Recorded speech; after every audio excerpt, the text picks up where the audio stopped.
Introvertendo, um podcast onde autistas conversam.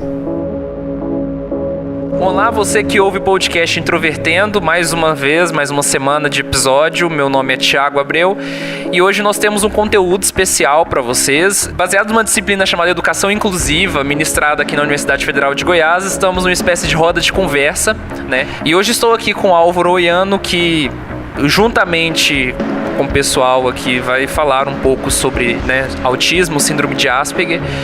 Bom dia, pessoal, sou o Álvaro. Tenho 20 anos, sou portador da síndrome de Asperger, que é a síndrome que está dentro do espectro autista. Não me escondo de ninguém que eu sou assim, até gosto que os outros saibam tudo. Fico muito contente de estar presente na aula de hoje, porque é a primeira vez que eu vou falar assim, com essa quantidade de gente, tudo. Vejo que eu estava um pouquinho inseguro, mas igual a Ana Flávia falou, não precisa, tudo tranquilo, relaxa, e eu estou bem melhor do que eu imaginei. E a gente está aqui também com a dona Rosalina, que é mãe do Álvaro, e ela também faz um trabalho muito legal com voluntários da turminha, né? Então ela também vai estar falando um pouco dessa experiência, né? De ser família de uma pessoa que tem o autismo, né? E também não poderia deixar de falar que entre nós está a professora Ana Flávia, que é da Faculdade de Educação da Universidade Federal de Goiás, que ministra a disciplina de Educação Inclusiva. E com vocês, mais um episódio do Introvertendo. O meu autismo foi descoberto pelo comportamento diferente que eu tinha, mas a gente não sabia bem o que era. Minha mãe estava tentando descobrir, porque eu era muito pequeno, tinha alguns meses, ela percebia que eu chorava muito, chorava demais, mas para certas coisas eu era até muito ativo, daí ela até pensava o que ele tem, tudo. Essa diferença que nós estamos comentando, ela apareceu muito cedo, porque eu tenho um filho maior que ele, mais velho um pouco que ele, e nada do que eu passei com o outro ou acontecia com o Álvaro. Então aquele choro intenso sem parar o tempo todo, aquilo me despertou, falei, gente, não é possível uma criança chorar desse jeito sem parar. Ele não tinha um comportamento normal que os outros. Ele andou e falou aos 11 meses, mas ele só andava com a ponta dos pés. Ele parecia um bailarino. Aquilo também me incomodava. E não havia meios do Álvaro andar com o pé todo no chão. Ele não encostava na terra, na areia. O outro brincava, eu colocava ele encolhia as pernas e não tocava na sujeira ali de jeito nenhum. E isso foi crescendo. E quando ele tinha 2 anos de idade, eu tive total certeza dessa diferença, porque eu levei ele para o cinema, gente, ele no lugar de olhar para a tela, assim, ele ajoelhou na poltrona, ficou virado para as pessoas o tempo todinho de costas para a tela e olhando as pessoas. Ele tem fascínio por gente, que é uma característica anormal para eles, né? Ele gosta muito de gente. E isso eu passei a prestar mais atenção ainda, né? Então, é diferente, mas o que ele tem? E aí começou aquela batalha muito intensa. Foi para a escola pequena, no instantinho a escola devolveu. Falou, olha, ele é tão aéreo, voado. Ele fica na classe o tempo todo, o olhar rodando pela sala de aula, menos olhando na professora. Isso lá com uns 3 aninhos já. E aí já com psicóloga, com psicopedagoga, desde pequenininho. Ele começou muito cedo. E aí um dia, por acaso, graças a Deus, num consultório de dentista, no final de semana, com uma dor intensa que eu tive num pronto-socorro, numa cidade do interior de Goiás, porque eu estava na casa do meu irmão, descobri a doutora Maria das Graças. Quando eu contei para a doutora Maria das Graças, ela nem viu o Álvaro.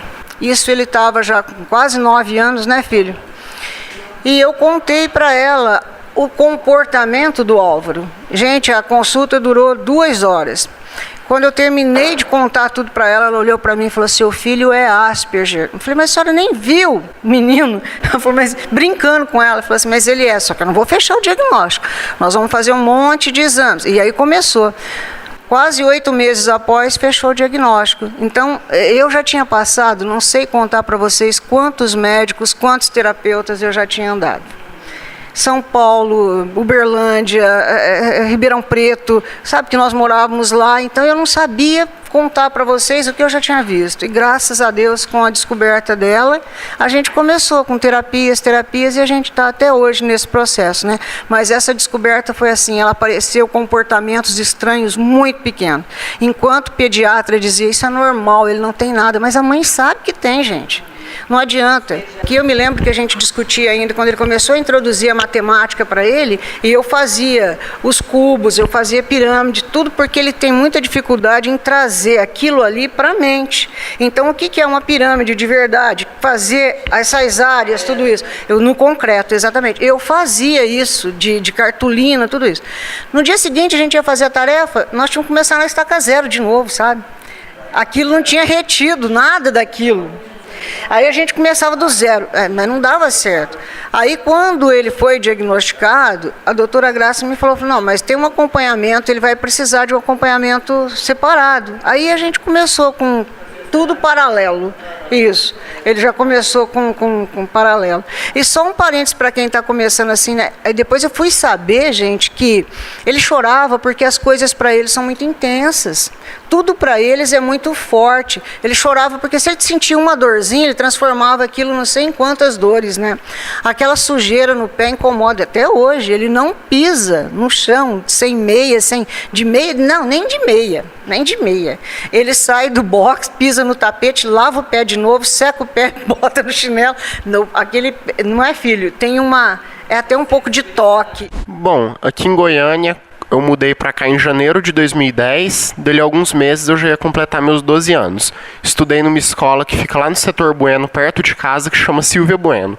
Lá eu não vou dizer que é uma escola ruim, mas para quem precisa de atendimento paralelo, para quem tem alguma diferença, lá não é uma escola boa porque eles não são preparados para acolher esse tipo de gente, vocês entendem? Fiquei lá 2 anos. Daí em janeiro de 2012 eu fui pro Colégio Eduardo Marques, que eu indico para qualquer pessoa. Lá é bom para quem precisa de atendimento paralelo, para quem tem qualquer diferença, até para quem não tem nenhuma, é ótimo. Fiquei lá do 8º ano até o 3º ano do ensino médio. E eu acho que é um privilégio também a gente estar podendo ouvir o Álvaro e o Tiago. Uma das coisas que eu aprendi, né, ao longo dos meus estudos de mestrado e doutorado é que a gente precisa dar voz às pessoas, né, e não falar por elas, né? Então eu acho que esse é um grande problema. Eu acho que por isso as autobiografias de autistas podem ajudar talvez mais do que esses compêndios médicos que falam sobre o autismo, né? Então, assim, acho que hoje a gente está tendo uma oportunidade ímpar, né, de ouvir deles mesmos, né, os relatos e saber um pouco mais. E aí a pergunta que eu tinha feito para o Álvaro era por que você achou que essa escola foi tão importante na sua vida, assim? Porque lá tem um ensino muito bom, os professores são ótimos de lá, aprendi tanta coisa que todos os professores perceberam isso em mim. Falou, Álvaro, do dia que você entrou aqui até o dia que você saiu, você desenvolveu 100%, ficou muito melhor. Falei, pois é, senti que eu fiquei melhor em tudo e até com os colegas eu me sociabilizei muito bem, que lá é uma escola muito tranquila, lá não tem nada de bullying, essas coisas. De jeito nenhum. Bullying é uma coisa que atrapalha demais na vida. Nós sofremos horrores. Ele sofria, eu sofria junto. E essa escola que o Álvaro está falando, ela teve esse cuidado. As pessoas cuidavam muito para que ele não sofresse isso. Ensinavam os outros alunos a não praticar isso. E também a escola foi acessível, porque ela aceitava um plano que a psicopedagoga fazia paralelo. Eu levava esse plano para a escola e a escola aceitava aplicar esse plano com ele, para que ele pudesse ficar inserido na escola, mas com coisas paralelas, porque muitas matérias ele não fazia matéria da escola, ele fazia as matérias à parte, e a escola aceitou isso, e abraçou isso de verdade. Eu acompanhava, a psicopedagoga acompanhava, ela visitava uma vez por mês a escola e via a aplicação desse plano. Então ele ia para a escola, depois ia na psicopedagoga e ela via o acompanhamento do plano que ela tinha traçado pela escola. A escola aceitou fazer isso e fez direitinho. E a parte social da escola, ela também cumpriu muito bem. Isso para mim foi maravilhoso, porque até então o processo do bullying machuca muito. Isso fez parte, faz da vida dele até hoje, ele ainda tem reflexos desse bullying sofrido. E uma coisa também que me chamou a atenção aqui quando o Tiago falava agora, os dois são Asperger, né? E os dois são tão diferentes em algumas coisas e tão parecidos em outra. O Álvaro não tem esse lado do Tiago, da pesquisa e dessa interpretação que o Tiago tem. O Álvaro não tem esse lado de retenção dessa leitura. A leitura que o Álvaro retém exatamente exatamente aquelas muito específicas, né, filho? Que ele gosta muito. Quando ele gosta muito de um assunto, aí retém. E são normalmente coisas assim estranhas. Não são assuntos do dia a dia. São assuntos bem esquisitos. A pessoa mais gorda, a pessoa mais magra, a pessoa mais alta, a mais baixa, sabe? São assim extremos isso, são interesses específicos. E o Tiago contando agora, eu falei, nossa, ele correu atrás de tudo isso, né, sozinho. O Álvaro não tem esse lado, o Álvaro tem um outro lado, mas não tem esse, né? Eles são a mesma síndrome e coisas totalmente diferentes, né? E é interessante porque o Tiago também tem uns interesses específicos dele, né, Tiago? Eu achei bastante interessante essa questão do bullying, porque eu fui alvo de bullying assim até o final da adolescência, nas diferentes instituições que eu estudei, e os bullying eram muito pesados, eram pancadas, era, sabe, jogar na lata de lixo, essas coisas assim. E isso teve um impacto muito negativo, assim, tanto na questão pessoal quanto na questão do desempenho acadêmico. Como é que você acha, entrevistadora, como é que você acha que a escola poderia atuar para minimizar esse bullying? Eu não sei exatamente qual é a forma, mas a escola, ela lidava, muitas das vezes, me jogando a culpa. Por exemplo, quando eu estudava no início do ensino fundamental e eu vim de Minas para cá, o pessoal chamava minha mãe toda semana para a escola reclamando do meu comportamento, dizendo que eu era arrogante, que eu evitava as pessoas e tudo mais. Só que o que acontecia geralmente era que as pessoas me odiavam e eu não sabia o porquê, basicamente. Então, era uma misantropia, digamos assim, meio que mútua, né? Não sei explicar, assim, muito detalhadamente. Você quer falar sobre algum episódio de bullying que você viveu, que foi marcante para você? Bom, nessa escola aí que eu tinha estudado, Silvia Bueno, por exemplo, os meninos costumavam fazer muita chacota comigo, costumavam irritar demais, sabe? Fazer brincadeira muito sem graça. Tinha dias que eu até enlouquecia, falava pro coordenadora, não adiantava nada, que ela não sabia impor limite. Era desse jeito, porque eu era o comportado da sala, vamos dizer.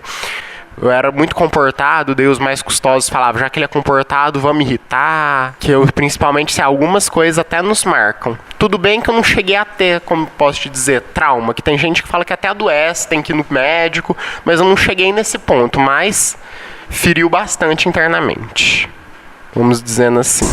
A gente vê o quanto a escola precisa repensar, né, gente, a inclusão, né? Eu aprendi a ler e a escrever com 6 anos normal. Eu entrei no pré, igual todos da minha idade, mas nessa época eu estudava lá em Uberlândia, num colégio muito católico. Colégio muito bom, que já tem mais de 80 anos, 86 anos que tem o colégio hoje. Eu aprendi assim a ler com um pouquinho só de dificuldade, mas igual a sala inteira foi. No instantinho eu tinha aprendido. Quando eu entrei pro 2º ano do fundamental, que antigamente era chamado de primeira série, eu lembro que eu fui assim, um dos que mais já sabia ler e escrever, fui praticamente o primeiro, vocês entendem? A professora até falava, o Álvaro é muito esperto. Nesse ponto da alfabetização, depois que eu soube, fiquei tranquilo, mas na hora que eu entrei eu sofria. Eu comento. O pré foi a série que eu mais sofri, porque aprender a ler e aprender a escrever não é fácil. Acho que não é só você, não. Todo mundo sofreu, viu? Vocês estão vendo, né, pedagogos? Chorava muito na sala de aula. Chorava porque eu falava pra professora, eu não dou conta. Ela, você dá conta, você vai conseguir. Eu falava, não vou. Quando veio eu dei conta. O fato de ser um colégio católico que ele está citando, que ele vai contar aquele amigo aqui agora, mas ele já passou por colégios evangélicos, por colégios que não era nada. Esse fato de ser colégio católico é porque era em frente da nossa casa, foi uma coincidência, mas não foi procura de colégio específico também não. Bom, eu estudei nesse colégio católico de 2001 até junho de 2004, ou seja, do maternal até metade do pré. E depois eu saí porque tive que mudar aqui para Goiás. Lá, eu chorava muito na hora de ir para a escola porque eu não queria. Eu achava que escola era a pior coisa. Aí, tinha uma freira lá, que hoje ela tem 84 anos de idade. Eu tenho contato com ela no Face até hoje, converso com ela até hoje. Que graça. Faz 14 anos que eu saí de lá e ela lembra de mim direitinho. Trabalhou lá na escola quase 40 anos. Na época, quando eu tinha 3 aninhos, por exemplo, ela já estava com 67 anos. Ela que ia lá no carro me pegar, falava, calma, você vai conseguir. Eu ia no colo dela. Ela que me acalmava tudo. Era impressionante. Até hoje eu converso com ela direto. E ela lembra muito de mim, sinal de que me acolheu muito bem. cativou bastante, tudo. E aí vocês percebem também que para eu relacionar com pares da minha idade, eu sempre tive dificuldade, tenho até hoje. Mas para relacionar com gente mais nova, eu me relaciono muito bem, com gente mais velha. Na minha época escolar eu tinha algo muito assim, nesse sentido. Então, horas do recreio, para eu não ficar perdendo tempo sozinho, eu ia conversar com as tias da limpeza. Eu ficava o tempo inteiro conversando com elas, sabe? Sobre esse relacionamento com os colegas. Hoje você tem amigos da sua idade, Álvaro? Eu tenho, converso pelas redes sociais só com eles, mas sair junto, não. E o que te incomoda em sair junto com esses? É que às vezes eu chamo alguns, eles não estão afim, você entende? Daí a gente acaba desistindo muito rápido, tudo. Fica desse jeito. O problema não está no Álvaro com os meninos, é dos meninos com o Álvaro. Porque o Álvaro chama. Os outros é que não se interessam pela maneira de ser do Álvaro. Ele sabe disso, a gente conversa sobre isso. Acho que os assuntos são assuntos mais velhos. Então isso não atrai os amigos. Não fecha a roda. Sabe? Ele até que insiste. E eu também dou muita força, quer trazer para cá, eu chamo para cá, mas não há esse... Então, aqueles que existem ainda, que são poucos, são aqueles da época da escola, que eram aqueles mais compreensíveis. Sempre tem aquela menina ou aquele menino que são mais compreensíveis. Eles fazem uma ponte entre eles e o resto. Não sei se o Tiago lembra disso, o Álvaro teve. Aqui no Eduardo Marques, que foi a última escola que o Álvaro estudou, tinha um menino chamado Paulo. Eu tenho um carinho tão grande pelo Paulo. O Paulo era uma espécie de protetor, sabe? Tudo que o Paulo via de errado, o Paulo dava uma acalmada, dava uma ajeitada na situação. Se algumas vezes saíam à noite para ir em algum aniversário da turma ali, que começou a ter o aniversário de 15 anos, o Paulo pegava um táxi e ia junto, mas o Paulo passava na minha casa primeiro para deixar o Álvaro, sabe? Tinha umas coisas assim, eles eram da mesma idade, mas o menino tinha uma compreensão, coisa que os outros não tinham, né?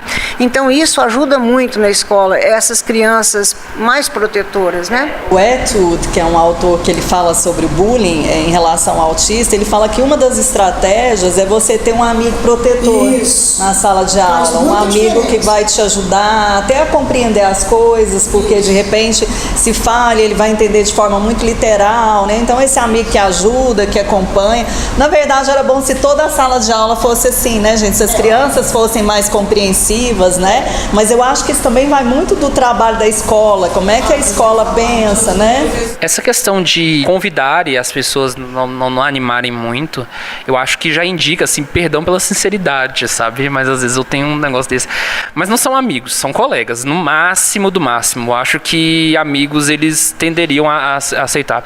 Eu tenho um grupo de amigos, é um grupo muito restrito, são 3 pessoas, mas assim, a gente sai direto. Inclusive, a gente tava de madrugada no cinema assistindo filme. Entendeu? De madrugada, que legal. É porque a gente foi assistir a pré-estreia de Vingadores. Guerra Infinita. Essa questão de se relacionar com pessoas mais velhas ou mais novas, eu acho que tem muito a ver também com o temperamento Asperger, no sentido de ele oscilar, às vezes, entre um comportamento extremamente maduro para a sua idade, às vezes extremamente infantil para a sua idade. Então, é uma polarização, digamos assim. Se você se relaciona com uma pessoa mais nova que você é como se fosse o mentor ali daquele ambiente, né? Você é a pessoa mais velha, você é o conselheiro. E às vezes a pessoa mais nova, ela acha interessante conviver com uma pessoa mais madura. E às vezes conviver com a pessoa mais velha, você tem a compatibilidade de ideias e de temas. Às vezes, com a faixa da sua idade, esse é um processo muito mais complicado. Faixas de idade demandam também certas maturidades que não existem. Por exemplo, adolescente é um tipo de pessoa muito difícil de lidar. Às vezes é mais difícil de lidar do que criança, sabe? Com certeza. A aborrecência é um processo triste, assim, na vida de todo ser humano. Então, eu acho que faz muito sentido, por exemplo, o Álvaro, ter essa dificuldade de estabelecer de estabelecer vínculos duradouros com pessoas dos seus pares nessa faixa de idade atual, porque é um momento caótico. Esse negócio de amizade, gente, um dos aniversários dele, ele falou assim que ele queria ter um aniversário. Ele não pergunta a gente, tá, então vamos fazer o que você vai convidar? Convida quem você quer, né? As pessoas que estavam para o aniversário eram o pipoqueiro da pracinha do lado, o porteiro do prédio, a faxineira do prédio. Não tinha uma criança. Isso, as pessoas do quadrado ali do andar da gente, que eram todas idosas, não tinha uma criança. A hora que eu abri a porta, eram os convidados deles. São as pessoas que chegaram para a festa. E aquilo marcou a nossa vida, porque ficou por conta dele. Ele queria trazer as pessoas dele. Então as pessoas que vieram foram essas. Não tinha uma criança na festinha de aniversário. E ele feliz da vida, felicíssimo ali, cantando parabéns com o porteiro, pipoqueiro, a faxineira do prédio.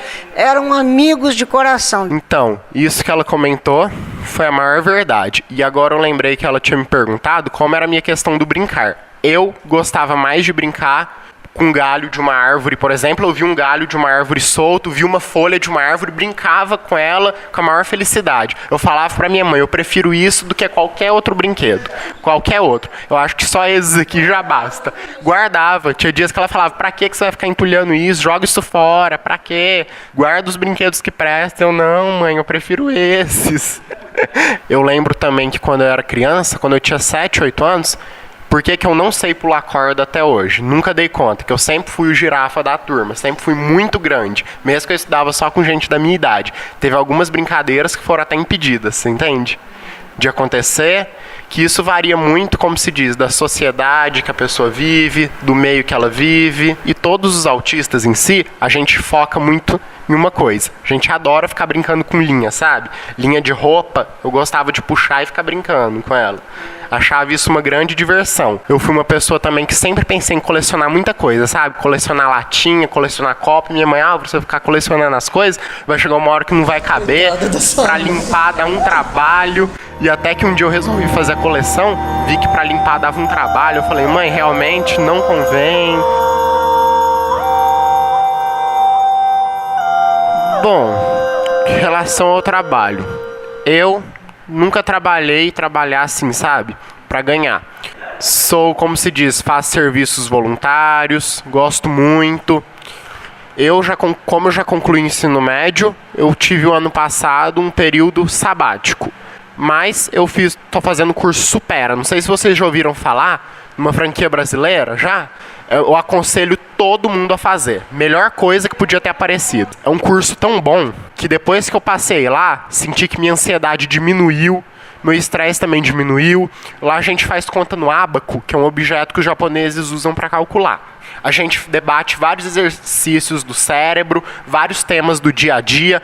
Tem 300 Superas no Brasil inteiro. Em Goiânia tem 3 e em Trindade abriu 1. E é uma vez na semana, durante 2 horas. Se faltar uma aula lá, tem que repor. E eu falo que é uma vez na semana, entre aspas. Porque depois que você faz isso, você gosta tanto que passa a fazer as atividades em casa compulsivamente. Tem dias que eu tô lá em casa de boa e quando vê eu tô fazendo tarefa de Supera. Faço mesmo. E como é que surgiu o Voluntários da Turminha, assim? Como é que você começou a trabalhar? O Voluntários da Turminha surgiu porque a minha vizinha Ana Paula, ela tem um filho autista de 8 anos. O grau dele é bem severo. Aí ela resolveu montar esse grupo dos autistas, que é o MOAB, Movimento Orgulho Autista Brasil. E ela falou pra mim, Álvaro, você pode ser o voluntário? Eu falei, na hora, com o maior prazer. Eu comecei em outubro, tô até hoje. Eu já conheço praticamente todo mundo do grupo. Gosto muito mesmo, que sou o que recebo todo mundo, em qualquer evento, tem que ter a lista de presença, tem que pegar nome, CPF de todo mundo, receber os pagamentos, eu faço tudo isso. E eu acho que isso foi bom porque também te deu um norte, assim, profissional, totalmente, né? Porque ele estava um pouco perdido em relação ao que queria fazer, né, profissionalmente, né? E agora que ela comentou de faculdade, esse ano eu ia começar a fazer eventos lá na faculdade Camburi, não sei se vocês conhecem, fica lá embaixo. Não formou a turma, fiquei super chateado, até hoje eu fico, na verdade, que eu tinha ficado todo contente sabendo que eu ia fazer esse curso que eu tanto gosto, ia conhecer gente nova, e quando cheguei lá na hora eu vi isso, ouvi que não formou turma na faculdade, quem nunca passou por isso tem que ficar muito feliz, que é uma sensação horrível, uma sensação péssima. Falo isso pra vocês e por isso eu estou fazendo curso técnicos no Senac dessa área. E eu disse pro Álvaro que ele podia tentar aqui na Federal o curso de Relações Públicas, né? Que eu acho que trabalha um pouco essas questões. E aqui não tem perigo de não fechar a turma, né, gente? Aqui você não vai ter essa frustração, né? se a interação social é um tema do seu interesse, então entender como é que você estabelece até algumas coisas do tema da comunicação é interessante. Inclusive, minha terapeuta uma vez conversou comigo sobre isso, assim, do porquê que eu escolhi jornalismo, né? E eu não tinha algo muito específico. Que eu ia te fazer, por que você escolheu jornalismo? Não está muito específico, assim, mas eu sempre tive muito essa coisa também não no sentido assim de interesse exatamente na pessoa, mas nesse processo do diálogo, né? Que de certa forma talvez seja exatamente a mesma coisa no fim das contas, né? Inclusive eu conheci o Álvaro num desses eventos, né? Teve audiência pública na Assembleia Legislativa de Goiás, que foi sobre autismo, foi em dezembro. Foi dezembro. E aí eu lembro que eu estava lá, eu fui chamado pelo Núcleo de Acessibilidade para falar da minha experiência lá, e aí depois eu fiquei sabendo que era só a abertura para o público, aí falaram, você tem 2 minutos, eu tinha preparado um papel enorme assim de coisas, sabe? Foi até meio engraçado. E aí eu lembro que no final a mãe do Álvaro chegou e falou assim, você precisa conhecer meu filho. Espera aí, eu nunca tinha visto, gente, até então eu nunca tinha visto nenhum amigo meu adulto assim. Eu falei, depois que eles crescem, onde que eles vão? Sumiram, né? Aí nessa assembleia, quando eu vi o teatro, nossa, mas eu caí em cima, assim, falei, meu Deus, eu tenho que apresentar meu filho pra você, porque você é o único adulto que eu conheci na vida. Eu fiquei numa felicidade que ótimo, né? O Thiago fala um pouco sobre o Saudavelmente para o pessoal. Saudavelmente, ele é um programa, né, da Universidade Federal de Goiás, que é dirigido a todos os estudantes e servidores da universidade, de oferecer tratamento tanto psicológico quanto psiquiátrico, né, direcionado a tudo isso.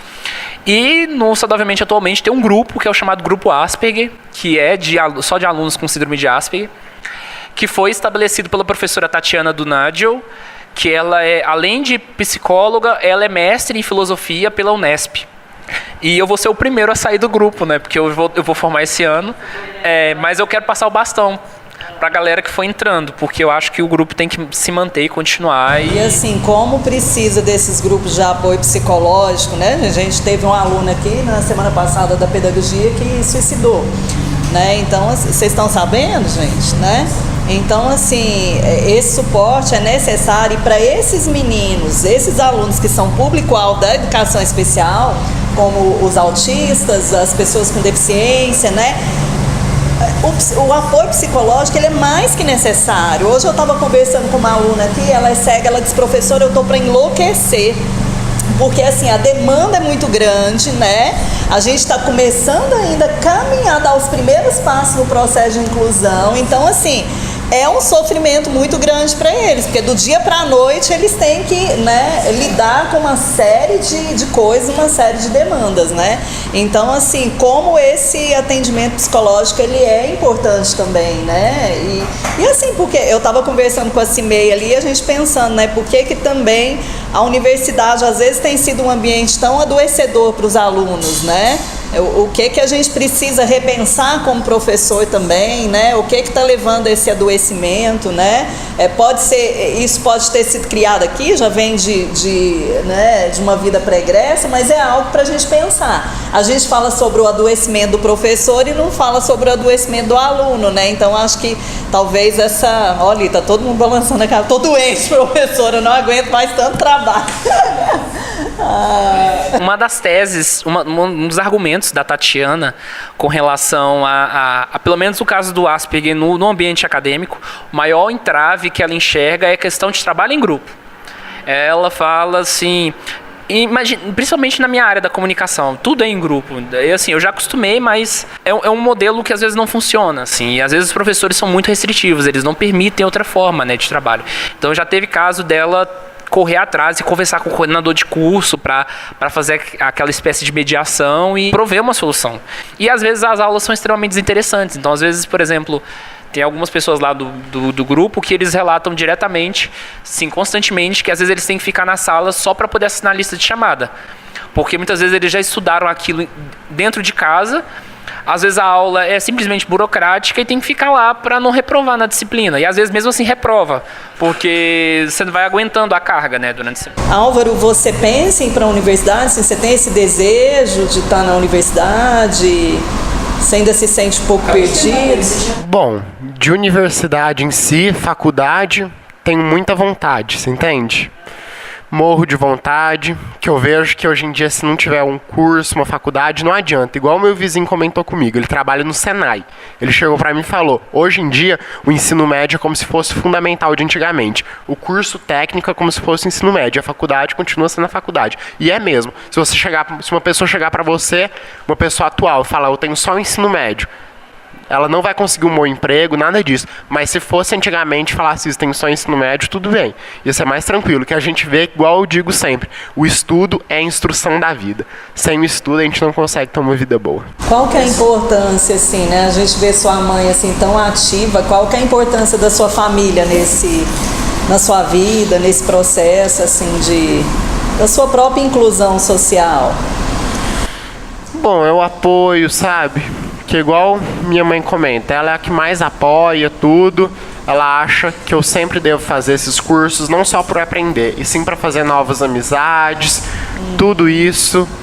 Ter uma vida, como se diz, igual ela fala, eu quero ver meu filho saindo com os amigos, tudo, com gente da idade, uma vida independente. E a gente ser independente é muito melhor, né? De encabular. Eu comento muito isso com o pessoal, com a minha mãe. Quando eu era criança, eu falava, eu queria ser criança pra sempre. Hoje que eu cresci, eu falo, não, ser criança pra sempre não ia ser bom. Quando a gente é criança, a gente tem que fazer só o que nossos pais querem, tudo. A gente não pode ficar à vontade. Depois que a gente cresce, a gente pode fazer o que quiser, sabe o que é certo, sabe o que é errado. Que nem minha mãe comenta sempre comigo, ela fala, você não tem mais 5 anos de idade, então a mamãe não precisa ficar falando pra você toda hora. Não debruça na janela, cuidado, já tomou banho, já comeu, isso ela não precisa de falar. Mas igual ela comenta sempre, quando você sai de casa, se você não ficar atento nesse celular, eu vou ficar muito preocupada. Ela fala desse jeito, filho é pra sempre. No primeiro momento foi a ignorância mesmo, eu não sabia nem o que era. Quando a doutora Graça me falou, eu não tinha noção. Precisei pedir para que ela explicasse o que era, porque eu não sabia. Sabia que ele tinha essas diferenças, mas falei, o que é isso para a gente poder correr atrás? Não era para pegar um diagnóstico só, né? Para poder correr atrás do que era. No primeiro momento, eu fiquei meio impactada, assim, falei, nossa, e vou fazer o que com isso, né? Eu não sabia muito. Aí eu busquei, como o Thiago estava comentando, busquei ajuda, fui atrás, corri num monte de lugares atrás de informações, e você sabe que não foi difícil? Não foi. Eu não sei se é porque convivendo com ele sempre foi uma criança assim maravilhosa, que eu ainda falei para ele hoje, a hora que a gente vinha vindo para cá, ele nunca me deram trabalho, nenhum dos dois.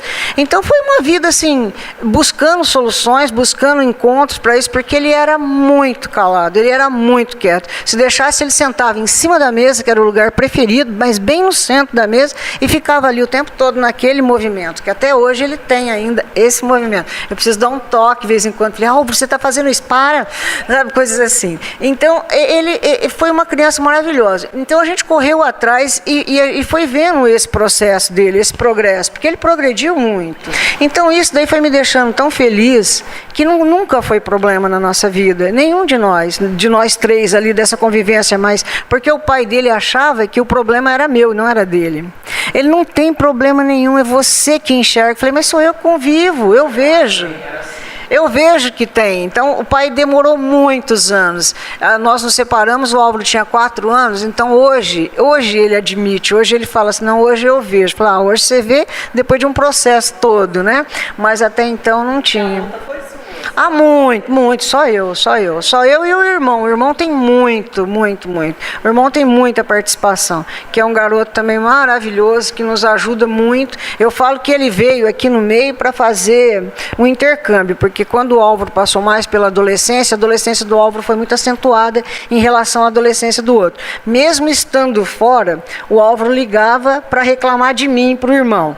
Aí o irmão ligava para mim. Aí eu ficava no meio, sabe? Aí o Álvaro falava, sua mãe me falou isso hoje, sabe? Aí o Ataúfo vinha no telefone, mãe, o Álvaro está preocupado, está bravo com você por isso. Aí o Ataúfo fazia o meio de campo. Mesmo estando longe, ele nos ajudou muito, né, filho? É uma pessoa maravilhosa. Então os dois são muito bons, não foi problema nunca, sabe? Com sinceridade, não foi. Lá nesse desabafo que você... Fala um pouco desse projeto das meninas. O projeto que a gente faz no grupo dos autistas, que nós estávamos comentando, que é um grupo com pessoas mais acentuadas. Então tem mães que recebem o diagnóstico no primeiro momento, não sabe o que fazer com aquela situação. Realmente, eles, no caso aqui, a coisa é muito fraca, né, gente? Muito leve. Mas tem pessoas muito acentuadas, as mães se desesperam. Então, nós temos um grupo de mães que a gente fala que é o desabafo. Um sábado por mês, a gente se encontra na minha casa, onde cada uma delas leva aquilo que tem de dificuldade e aquilo que tem também de vitória.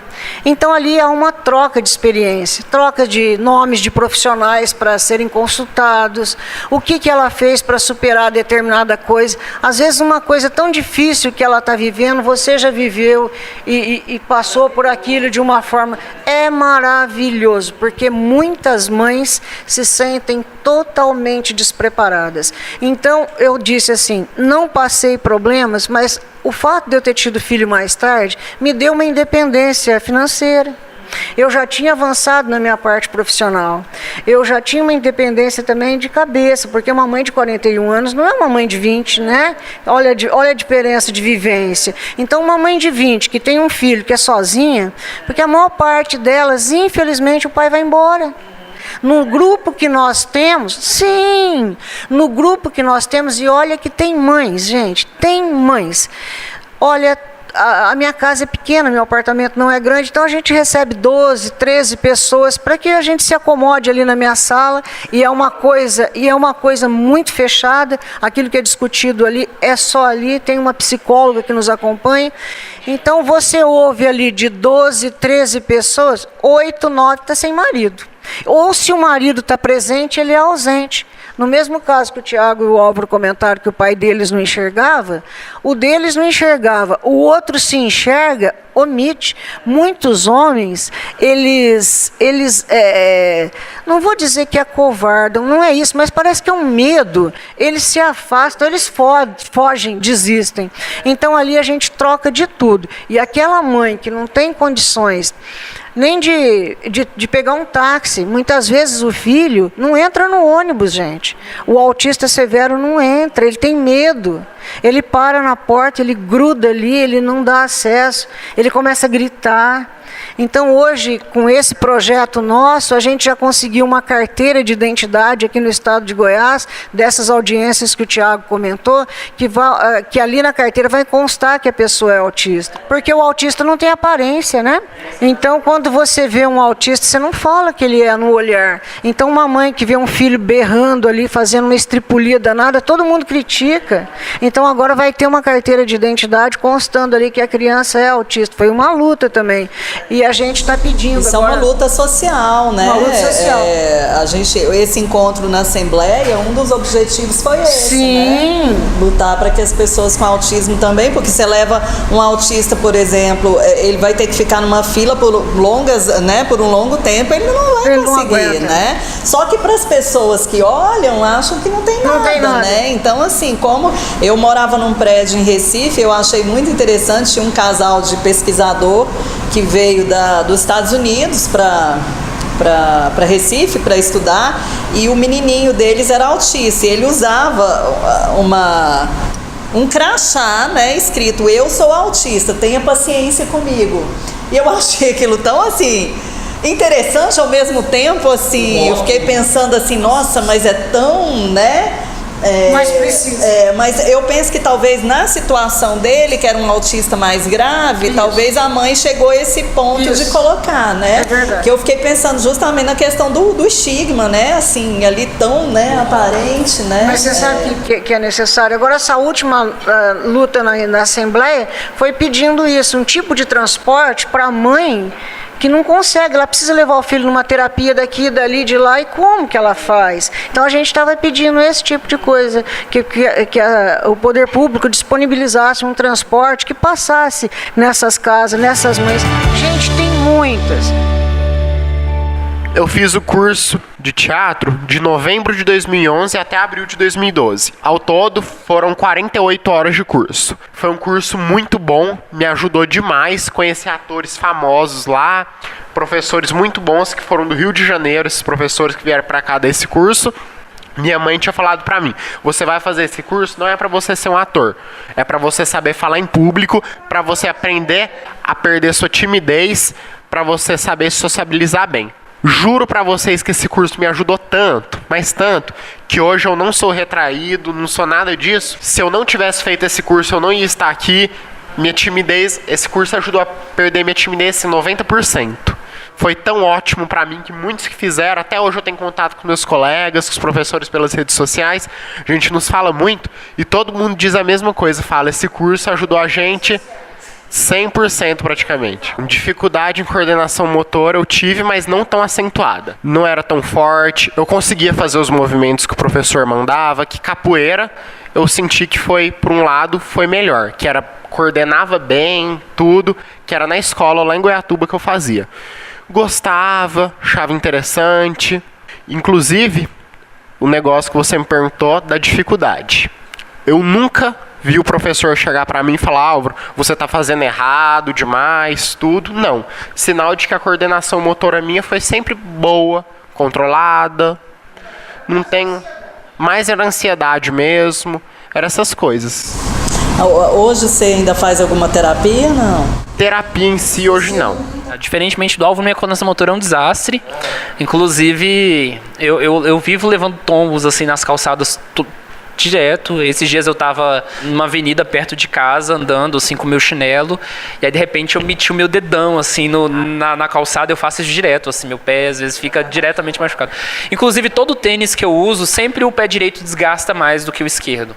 E eu faço natação e às vezes é um pouco complicado pegar os exercícios. Inclusive, eu sou meio que alvo de piadas, assim, de outro asp lá do grupo, que é o Marcos da Física Médica. Às vezes ele chegou pra mim e falou assim que a minha coordenação motora era tão ruim que eu precisava fazer fisioterapia, sabe?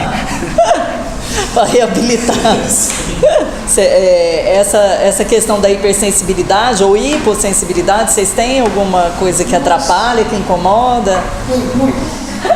Tem, viu? Somos muito sensíveis com algumas coisas, sabe? Como sons, essas coisas, a gente é muito sensíveis. Cheiro, essas coisas. Numa sala de aula te incomoda, por exemplo, ar-condicionado, número de alunos? Não. Essas coisas aí não me incomodam, não. Eu não me importo. Em relação a som, é impressionante como que muitos aguentam, muitos não. É impressionante. O que me incomodava muito em sala de aula na hora que estava fazendo prova é às vezes aluno ficar conversando coisas, sabe? Perguntando coisas e depois de repente surgir assunto dali, eles não tinham desconfiômetro, sabe? Ficavam conversando. Meu toque hoje já melhorou bastante. Meu toque hoje melhorou muito, que eu fui fazendo terapia, mas eu entendo que o toque não tem 100% de cura, né? Tem 90%, ou seja, já dá pra quebrar o galho. Os outros 10% fica pro resto da vida, mas... Ele fez um projeto muito bonito que ele vai contar pra vocês. Ele tem todos esses nojos, ele não mexe no lixo de casa de jeito nenhum, não pega na bucha da pia de jeito nenhum, não põe a mão na bucha, tudo tem nojo. Aí ele vai toda noite, às 8 horas da noite, em ponto, tá? Ele olha no relógio, várias vezes, até dar 8 horas. Aí ele bota uma luva e vai no lixo do prédio, na lixeira do prédio todinho, separa todo o lixo reciclado. Separa todo o lixo reciclado do prédio. Todo mundo no seu tamanho, separa bonitinho, coloca cada um no seu tambor, tudo, porque ele não suporta lixo misturado, vai lá para isso. Aí ele junta tampinhas, que agora ele vai contar. Eu dou as tampinhas de plástico, inclusive eu apareci na televisão no fim de outubro do ano passado, que minha vizinha trabalha na Record, falou, Álvaro, você deixa eu te mostrar na televisão? Eu falei, fica à vontade. Daí o pessoal da Record foi lá em casa e eu passei na televisão de manhã, na Record, e à tarde no Cidade Alerta. A Silvia até falou sobre mim, tudo, que chique, e a reportagem. Você Pena que nessa época e muita gente dá de só digitar lá no Google, jovem dá exemplo de solidariedade. O primeiro vídeo meu. Aí eu apareci porque eu dou tampinha de plástico pra dar pro Rotary, que eles trocam por cadeira de rodas. Vale qualquer tampa de plástico que vocês pensarem. Tampinha de garrafa. Que é como se fossem objetos recicláveis de plástico, só que só as tampinhas. Eu faço isso com tanta diversão, com tanto prazer, que eu falo que eu nunca mais vou parar. Tem gente que me vê aí na rua e fala, te vi na televisão, parabéns. Quando eu ouço isso, é uma emoção do cão. Até hoje tem dias que eu choro de emoção por causa disso. A minha prima, que mora no interior de Goiás, lá em Goiatuba, ela começou a juntar, porque o pessoal lá juntou pra mandar aqui pra Goiânia. Daí ela perguntou pra mim, falou, você pode me ajudar? Eu falei, na hora. Eu resolvi ajudar, mandava lá pra ela, e quando a gente viu o senhorzinho que fica lá no Vaca Brava, ele é o presidente do Rotary. Ele fica lá em todos os lixos catando as tampinhas. Nossa. Todo santo dia ele faz isso, fica lá catando. Daí minha mãe falou, você junta também? Eu sou o presidente do Rotary. Minha mãe, bom saber, então a gente vai trazer aqui pro senhor. Daí eu já fiz muita amizade com ele, já até ganhei o certificado por causa que eu sou o que mais junta, tudo. Ele ganhou um jantar no Rotary. Já até ganhei jantar, tudo. Arrecadador de Goiânia. Mesmo? Maior arrecadador de Goiânia, O tudo. Álvaro é um exemplo. Mas assim, que legal, porque eu acho que isso também vem um pouco dos interesses específicos e desse hiperfoco, né? E Álvaro, eu acho que o encontro com a Ana Paula também, assim, que encontro feliz, né? Ana Flávia, melhor encontro, melhor coisa que podia ter aparecido pra mim. Adoro isso, E como tudo. é que ela descobriu que você era... Que eu falei pra ela que um dia ela pôs no elevador lá do prédio, falou que o filho dela era autista, tudo, um grau bem severo. Eu já conhecia ela há um tempo, eu não sabia que o menininho dela era autista, porque eu tinha visto ele só quando ele era pequenininho, daí não sabia, ele ainda nem tinha o diagnóstico. Depois que foi ter, daí eu falei pra ela que eu sou Asperger, que ela conhece muito bem sobre isso, e logo depois ela chamou pra ser voluntário. Nossa, e aí foi uma ela até feliz falou, coincidência, né? desse jeito, falo pras mães que eu sou Asperger, elas ficam tão contentes, tudo. Falo que hoje eu gosto muito de conversar, elas ficam bem felizes de saber disso. Falo, tomara que meu filho siga seu exemplo.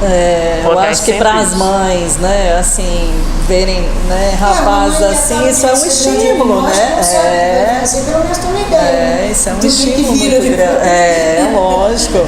A Ana Paula, quem não conhece, né, a Ana Paula, assim, ela é uma ativista mesmo, né? Ela tem um filho com autismo e hoje eu acho que é uma das pessoas que mais tem feito coisas em prol da causa, né, do autismo, assim. E ela faz vários. Eu não sei como é que ela dá conta de fazer tanta coisa, né? E ela faz muitos outros encontros, por exemplo, que ela já cedeu pra gente que é voluntário, o curso de constelação familiar, não sei se vocês já ouviram falar, um curso maravilhoso, descobre todas as nossas personalidades, como eram nossos ancestrais. É um curso que eu tô fazendo também, que eu tô adorando, com uma professora que ela é profissional nisso, e ela cede outras coisas, que vem pedagogos, psicólogos, para explicar como que é explicar tal coisa para um autista, como que tem que fazer. Acho que a gente pode fechar, né? Eu queria, assim, agradecer demais, viu, Álvaro? Você, o Tiago, a sua mãe. Porque eu penso assim, as meninas aqui, a maioria são, né, serão professoras, né? Algumas psicólogas, e parte dessa disciplina foi destinada à questão do autismo, porque acho que hoje é sim uma grande dificuldade, porque os professores nem imaginam, né, o que é, como é que se trabalha, o que fazer, né? E eu penso que começa aqui da formação, né? Essa mudança de concepção, né? Para que esses meninos depois não sofram tanto na escola também. E assim, eu fiquei super feliz quando vi o Thiago entrando aqui para ser meu aluno, que eu disse, poxa, a gente vai poder aprender mais, né? Então, assim, acho que foi muito proveitoso, viu, Álvaro? E assim, eu quero dizer que eu te admiro muito, assim, esse trabalho voluntário que você faz, né? E a gente vê que você tem essa disponibilidade em fazer, né? E isso é muito bom. E eu acho que as pessoas conhecerem um pouco, assim, das pessoas autistas, né? Porque às vezes a gente cria tantos mitos também, né? Na nossa cabeça a respeito disso, né? Então, assim, eu queria agradecer muito a disponibilidade de vocês três, né? Se você quiser deixar alguma mensagem, alguma coisa para esses futuros professores, futuros psicólogos. Gostei muito, né? de ver, só que eu só achei essa turma aqui calada, né? Achei muito calada. Foi muito bom ter dado essa palestra aqui, eu gostei muito. Até chamo isso aqui de palestra, que eu senti como se eu fosse um palestrante.